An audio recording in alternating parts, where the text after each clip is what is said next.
Once upon a time, there was a girl who had the brightest star in the universe, and she loved it very much.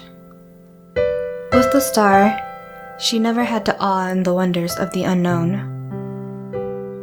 When she first saw the star, she knew how special it was, and even though she tried to ignore it, the star stayed by her side. The warmth she felt from it was unreal.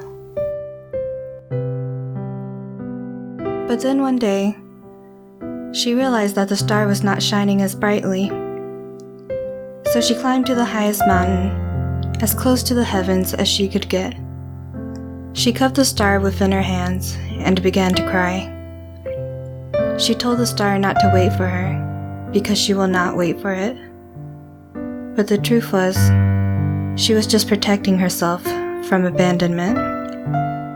She sat the star on a cloud and watched it float away. She wonders if she'll ever be the same without it. She loved the star so much, but she knew it was selfish to keep something so beautiful, to keep something that clearly belonged somewhere else. She cried all day on the first day without the star. On the second day, she wrote a letter that read, "I think the last time we saw each other might really be the last time. It's all sinking in now. That night, I held on to you for so long, and I can still remember how sad and hopeful you looked. In your presence, all the anger and sadness that had left me frozen had melted away. Now, I can only hope to pretend that you never completed me in the first place. If nothing was meant to last forever, then I don't understand how such a great love could exist. I'm still trying to figure out why things happened the way they did. I didn't want to admit that I could love you this deeply, but I do. I love you so much, and I miss you. I told you that I wouldn't wait for you, but in secret, I think I always will." On the third day without the star, she decided she didn't want to be sad anymore. She directed all of her energy towards learning and creating new things. At least this way, she could tell the star all about it. That is, if they ever met again. So she began building an empire for herself.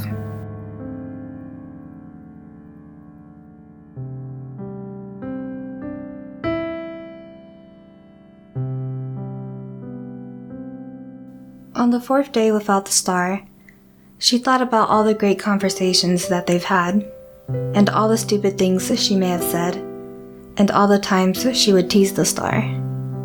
And she began to feel some guilt. Maybe she was the reason the star stopped shining so brightly.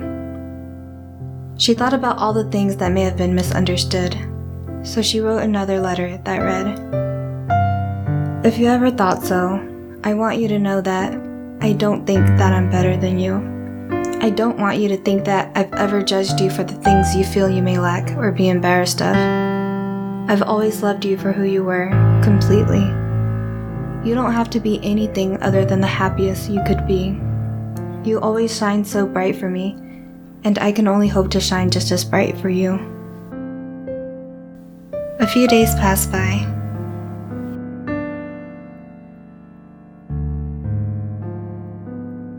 And by the 9th day, the girl wrote a final letter to the star. "I still think about you every day. I feel like it's getting easier though. Not really. But I knew once we saw each other less, my infatuation would subside with time. And hopefully by then I would be able to keep you hidden away in the corner of things that I'd rather forget. But I'll always have that memory of you, loving me so genuinely and so passionately. And no matter how much I wish we could play out those moments into the rest of our lives, I'm just glad it happened. And even though we can't be together now, or ever, I just wanted to thank you. It was your love that had shocked me back to life. And I know now that I don't physically need you here to be happy. I just need you to be safe and warm wherever you are. And that would be enough for me. You've made me the happiest I've ever been, and I will always love you for that. I will always love you. But I don't want to hurt anymore. So this is my goodbye to you.